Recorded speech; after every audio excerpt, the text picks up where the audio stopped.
শুধু মোটা ভাত আর মোটা কাপড় যে আমরা দিয়ে রাখতে পারবো, আমি তার সংসারই করবো।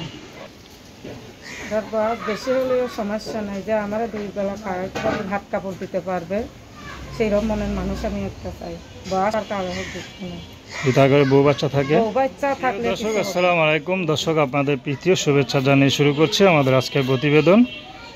তো দর্শক দেখতেই পাচ্ছেন আমাদের সামনে এক আপু দাঁড়িয়ে আছে, আমরা তার গল্পটা শুনবো, জানবো আপু কেন আমাদের ইউটিউবের মাঝে আসলেন, তিনি কি বলতে চান। আপু আসসালামু আলাইকুম। ওয়ালাইকুম সালাম। কেমন আছেন? আছি কোনো রকম কষ্টের মাঝে প্রতিবেদন আইছি। নাম কি আপনার? নাম হয়েছে বিথি। বিথি, খুব সুন্দর নাম।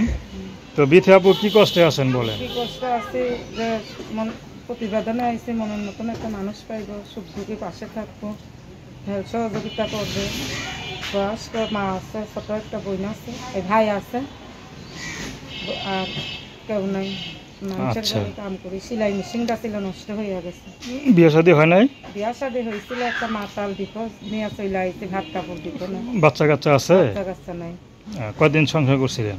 বেশি দিন সংসার করে নাই, 4-5 দিন ছিলাম, চলে আসছিল। মাত্র 4-5 দিন? আচ্ছা, তো কেন সংসার করলেন না কেন? মাতা ওই নেশা খাইয়া ভাত কাপড় দিত না, মাছ ধর করতো, তার জন্য। আচ্ছা, শুধু ভাত কাপড় যে দিতে পারবে তারই বিয়ে করবেন? এরকম একটা মনের মতন বয়স্ক মানুষ চাই, যে আমরা 2 বেলা 2 মুঠ খাইতে পারবে, সে বয়স্ক হোক কালো হোক দুঃখ নাই।